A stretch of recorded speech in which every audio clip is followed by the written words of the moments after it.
Welcome to a new podcast where we're breaking through and breaking it down with a new girl. Your host, Dawn Piercy.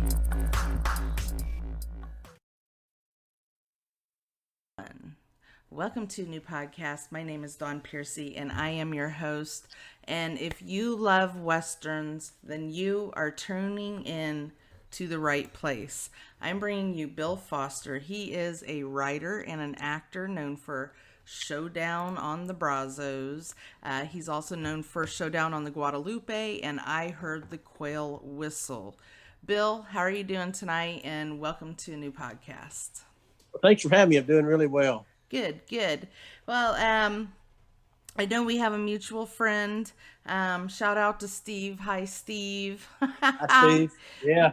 So you've been doing quite a few projects in the last since 2017 that I know of. I don't know if you have everything on your IMDb, but tell us a little bit what you can. I know you're in pre-production and filming a few movies, but tell us about being on Fear the Walking Dead and playing Vulture and what it was like being a walker, and tell us about The Son and Death and Compromise, a few movies, and yeah.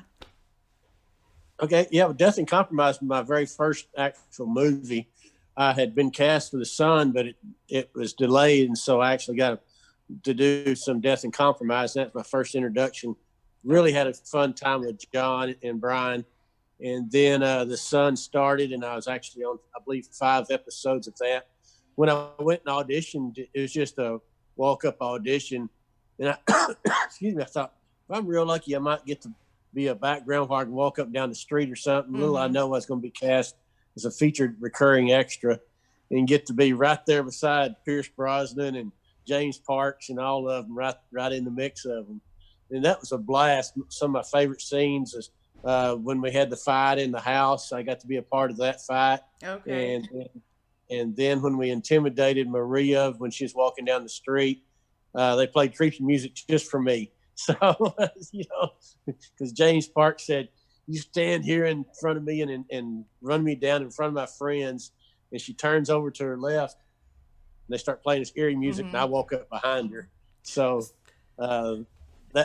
that was a lot of fun doing that. Nice. So and then I got cast as a vulture the next year in Fear the Walking Dead season 4. And I think the makeup artist had more fun with me than I did. What is the Vulture? Because I watched Fear the Walking Dead, and I don't know if our audience did, but for our audience and our viewers that don't know what the Vulture is, can you explain a little bit about that?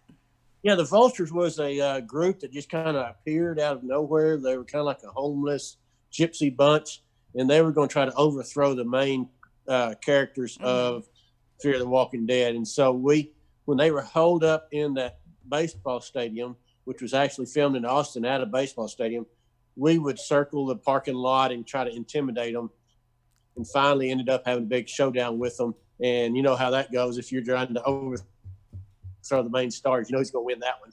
And they told the makeup artist and hair people just to have fun with us. And so they told me to quit cutting my beard, cut my hair. So both of them got really long, and they had dreadlocks in my hair sometimes.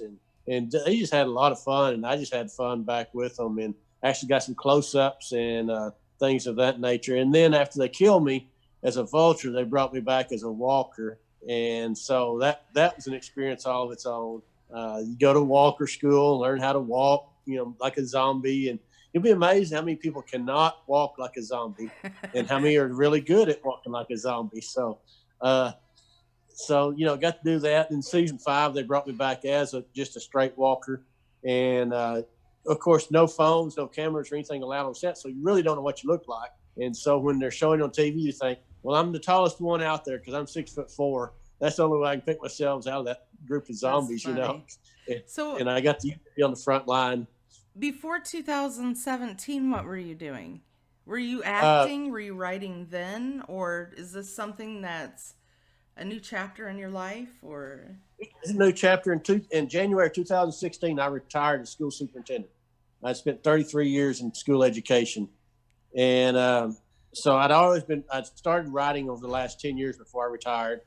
Had a couple of children's books published, but I put it all to the side. I kept writing, but I didn't publish anything until after I retired because I didn't want any people saying conflict of interest and all that. Because it's such a political position you have when you're Uh, in charge of the school. And so then I had the book published right after I retired, Showdown on the Guadalupe. And then I was sitting there one night looking at Facebook, saw an open casting call for the Sun. And then it's just been one thing after another since then. well, that's And awesome. yeah, and I wrote this script, Showdown on the Brazos, and I just kept adding to it and adding to it. And one day I said, it's kind of like, I don't know, it just sat so slow. It's all of a sudden, oh, well, we're right in the middle of making a movie. Here we are fixing to start.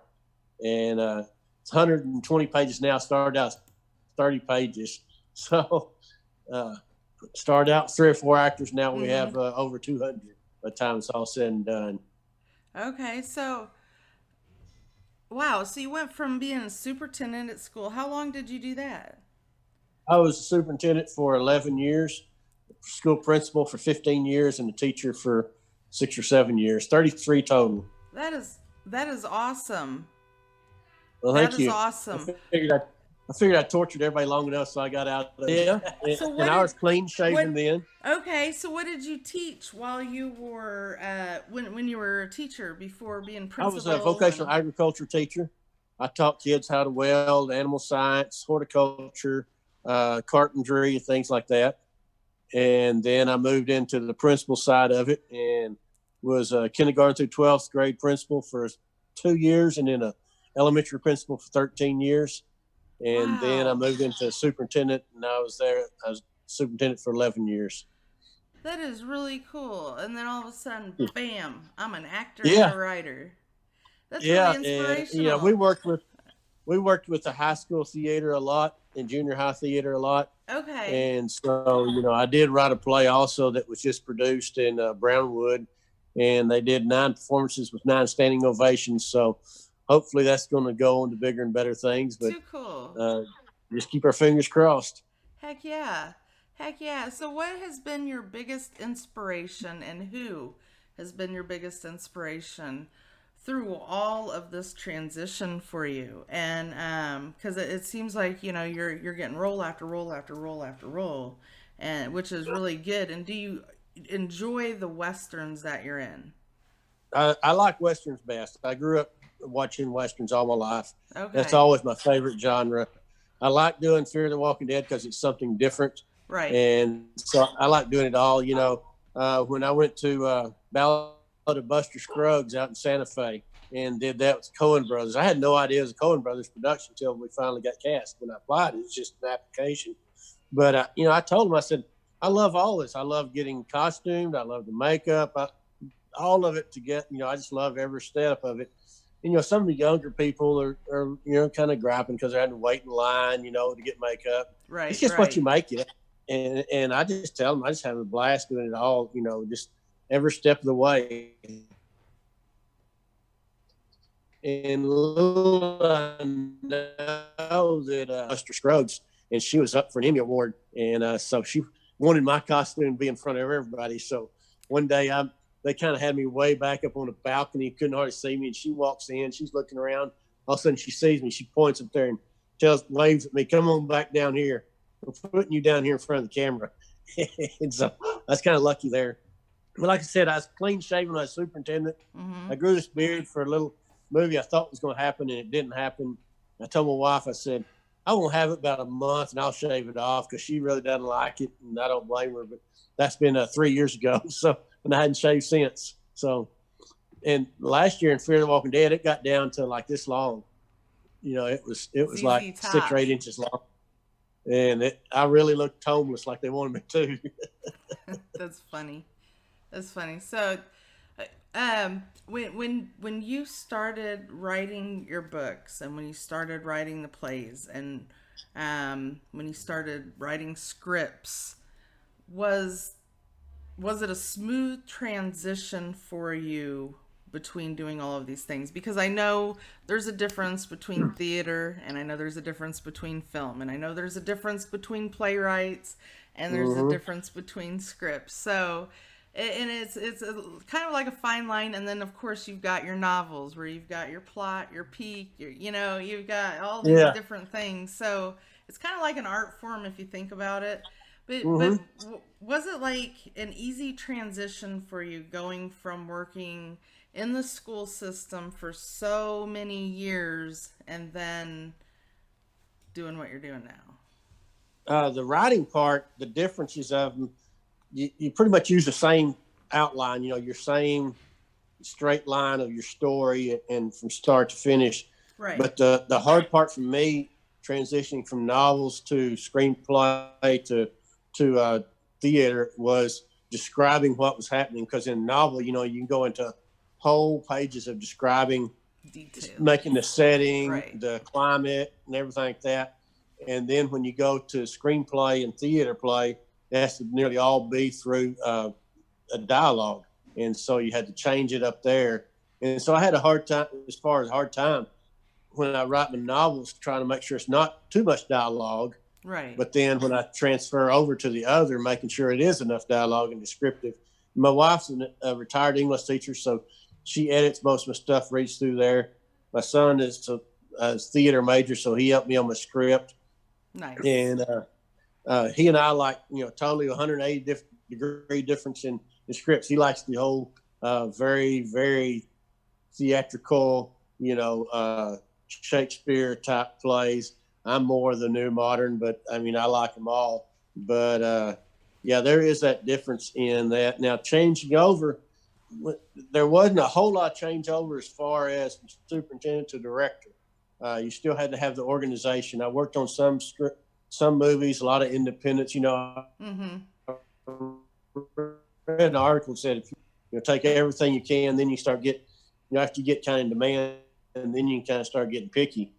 And I worked on a lot of them that was really unorganized. So I kept telling myself and people around me, if I ever get to do one of my own, it's going to be organized. And so that's what we did. We made sure it was very organized when we did it. Mm-hmm. And so it worked out really well. People would say you can't shoot more than 6 or 8 pages a day, and we were shooting 12, 15 pages a day of script that people couldn't believe we were getting that much done. Wow. And so we just like two more days filming, and then we'll be through filming. We're already in post production, a lot of it, trying to get some clips together. I've Okay. got a couple of people trying to be the distributor of it right now. So having to sit there and flip a coin, which one do I want to let take the runs up first, Right. and so it's all been a shock. You learn as you go. It's been a heck of a lot more expensive than I ever thought it'd be. So So how's the film industry going in Texas? I've heard a lot of filmmakers are going to Texas, a lot of filmmakers are going to in Atlanta, and a lot of uh-huh. filmmakers are going to Miami and New York. It used to be bigger in Texas because they cut some of the incentives away, but they've added some of those back, and so Okay. it's really big around Austin. You get a lot of TV series that's being filmed around Austin. I know there's a couple going on right now that's being filmed there, and so that's where the biggest hub of it is. And around the Metroplex is quite a bit. For some reason, I've got in with the Austin crew, and they filmed one up there the other day, and they said, "Oh, if we'd known you were that close to Fort Worth, we'd have catched you for it." And I was like, "It's closer for me to Fort Worth than it is to Austin, but I've worked in Austin so much they all think I'm right down there close." And so it's funny how you do get typecast for different areas. Now, are the films that you've written, are there books that have been published about the film before it came out? And if there are, where can we get it? And where can we see the films that you've written and that you're in? The books I've had published are on Amazon.com. Okay. Showdown on the Guadalupe and Wenda's Home. Wenda's Home is the play script, so you can get that. Showdown on the Guadalupe is in nowhere associated with Showdown on the Brazos. I wrote it first, and I was trying to find a name for Showdown on the Brazos, and I just stuck that on there thinking I'll figure a better one out later and put a new one on there, and it kind of got stuck, and so here we are. So everybody gets confused, and my wife just says, "Well, you're writing a series on Showdown on all the rivers in Texas," but but Now you can get those 2 books on Amazon.com. They are on Kindle also if you like the electronic books. Yeah. And then the scripts have not been published yet because, like I said, we're working on those as a movie. And then it's going to depend on what kind of distributorship we get when we get it. And I've been amazed. I really didn't know how big a following we had with this. And suddenly there's a big demand. And like I said, I'm sitting there trying to decide who I want to send with it first, see what we can do. And hopefully we can sell it. We just went out to Tucson, Arizona to a film festival, and I couldn't believe they didn't know me personally, but as soon as they found out who I was and the movie I represented, they were all coming to me. Can't wait to see the movie. When's it going to be out and things of that nature because they'd seen the trailer. Mm-hmm. You know, and to put the trailer out in February, I was excited to have 300 views, and we're over 14,000 now. So nice. And for our viewers, go to our platform, and if you're just listening, go to our platform on anewpodcast.com. Click Bill's picture, and when you click Bill's picture, it'll take you to his bio page. On the bio page, you can see a preview there, and also all of his social media links are there as well. So, and Bill, for our listeners, those that are not on our platform, where can they follow you on social media to keep up with what you've got going on? Of course, you can go to Bill Foster Facebook page, and then we have one on Showdown on the Brazos page. And then we also have the trailer on YouTube. And there's also a little clip on YouTube behind the scenes of Showdown on the Brazos. I did an interview here a while back that's been published. And so those are the main medias. Of course, you mentioned IMDb page. Try to keep it updated. And those are the main ones. I did have a web page, but it was just so hard to, update everything and with IMDb, there are so many shows because I'm getting on going on 200 episodes, and there's so many shows. It's like catching them up. But I've got to have the time and the concentration to go, or else okay, well, just let me hire somebody to be my secretary, update my IMDb, update my archives.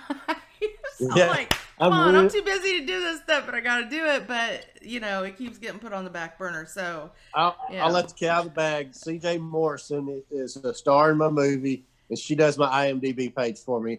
Otherwise, I would not be able to keep up. Right. And if she does Showdown on Brazos IMDb page for it.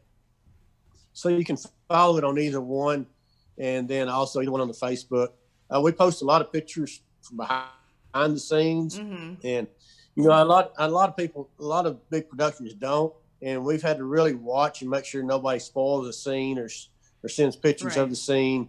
We've had to have some pulled down. And it's just by pure accident. But we're starting to get, doing in post-production, starting to get film clips in. And it's just amazing to me. I've got a really good cinematographer. He's 22 years old. I hired him when he's 21. He's basically homeless, and now he's just busier than he can ever. Good. He's full-time job plus in. And that's what's been amazing about Showdown on Brazos. Whether it makes it or not, there's been so many people that has benefited from this movie, and it's just amazing. It's just like throwing paint on the wall or something. So many people have taken off just from this. It's unbelievable. Whether ours makes it or not, it's helped so many people. I guess I'm trying to say, started their careers. Some of them it's their first time to be on the show, and all of a sudden they've taken off. But we got to work with Jeff Davis. I mean, I don't know if you know him or not. He's from Los Angeles. His episode aired 2 weeks ago. Okay. I interviewed everybody. What are you talking about? Yeah. And he answered my Facebook casting call, and I was like, "What?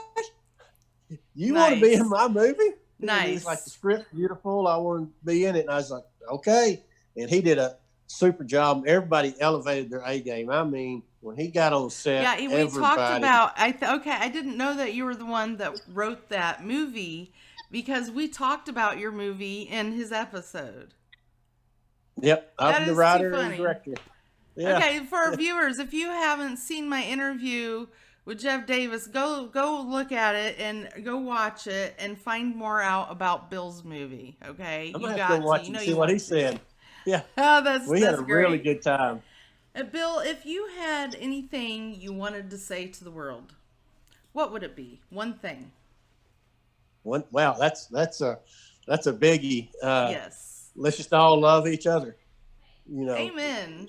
Right? yeah, love each Okay. other for who they are, and don't worry about everything else that goes with the person. Just love them for who they are, and be accepting. And being in school business and the show business has really taught me that. Yeah. And there's so many different personalities. We all don't fit into one Oh, I know, outline right? or frame of person. And you know, it's amazing. I'm kind of like the old man on set a lot of times when I'm on the as an extra or Fear the Mm-hmm. Walking Dead, and get to hang around those young people, and we laugh and cut up together and things of that nature. Yeah. So hopefully we can show that you know uh, we love everybody, and it doesn't matter about what they look like or anything like that. It's just, we have fun. And when I Right. started doing my movie, I told everybody, I said, number one, we're going to have fun. Number two, we're going to eat well. Number three, we're going to make a movie, a good Right, movie. right, And I right. think I Yep. think we've accomplished all three of those. So I've heard about all that good food on the film sets. yes, So, well, Bill, I wanted to thank you so much for being a guest on a new podcast. well, And thank you.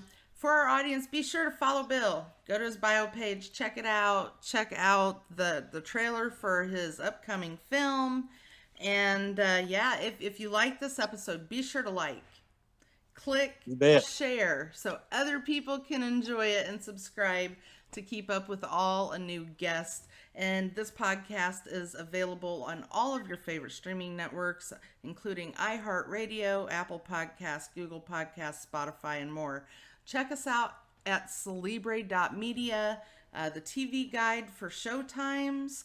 And if you feel fit to buy me a cup of coffee once a month for bringing you these episodes, you can do so at our Anchor.fm platform under a new podcast. Until next time, this is Dawn Piercy and Bill Foster signing off. Thank you. Keep it real.